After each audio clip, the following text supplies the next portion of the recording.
Because of all these problems, peasants rebelled, and a guy by the name of Wang Mang, who had been a Han minister and who had been regent to a child emperor, basically the person who pulled the strings behind a kid who wasn't old enough to rule in his own regard, ended up taking over the throne and establishing a new dynasty within the Han. He obviously claimed that his predecessors had lost the mandate of heaven. And after he took power, he enacted new reforms that helped the poor. He did things like confiscate gold from wealthy landowners and merchants.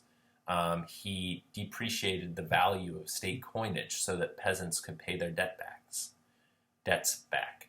He broke up large estates. He limited the amount of land that each family could own and wanted to redistribute that extra land equitably so families could work their own parcels and kind of share in cultivating communal plots that would become tax surplus for the state.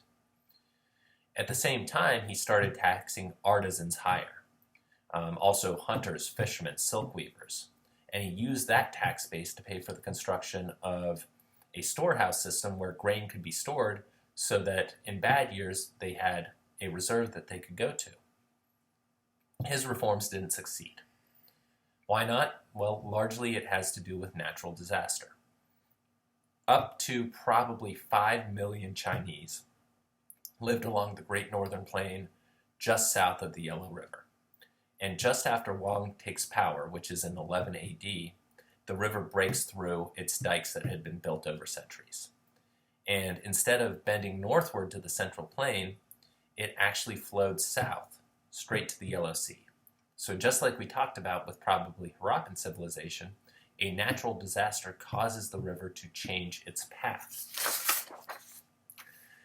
This is a demographic catastrophe, and it plunges North China into famine and into an era of huge banditry, something that happens many more times after this. The river comes to be called China's Sorrow, and it changes course with great regularity, unleashing massive floods, leading to mass death and forced migration. Researchers estimate that the flood of 11 AD directly impacted 28 million people. That's half of the population at this point. Rebellious peasants, led by some Taoist clerics, used this disaster as a pretext to march on Wang's capital. They painted their heads red. They called themselves the Red Eyebrows, kind of imitating a demon warrior that they believed in. And by 23 AD, they had overthrown Wang Mang. Enemies attributed the disaster to, obviously, the emperor losing the mandate of heaven.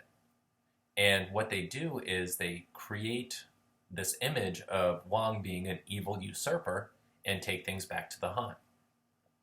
The person who comes to control afterwards is quite conservative, and after Wang's fall, social, political, economic problems continue. They really weaken the central power of the emperor, and the later Han rulers, so we're talking about the first couple of centuries AD, really follow a pretty hands-off economic policy that lets large landowners do their own thing, allows merchants to get much richer. This decentralized regime is really good for local business and long-distance trade, especially over the Silk Road. This continues all the way until the 2nd century AD, the 100s AD. That means that the landed elite, the haves, get richer and the have-nots get poorer. That creates even more social inequality and results in a full-scale peasant rebellion in 184 AD. Popular religious figures, folks like those Red Eyebrows that we just talked about, champion new ideas. Confucius is no longer seen as an exemplary figure, but rather somebody who is detested. And new models of government and ideas of the right form of government creep in.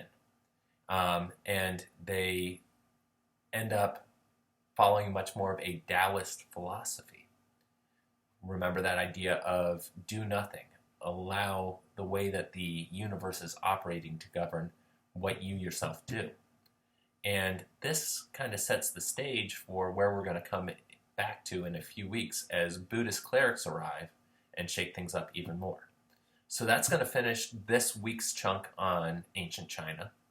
As you prepare for the rest of this week, really dig into those primary sources, thinking about the mandate of heaven, Confucian and Taoist philosophy, and also ideas about warfare extolled by Sun Tzu.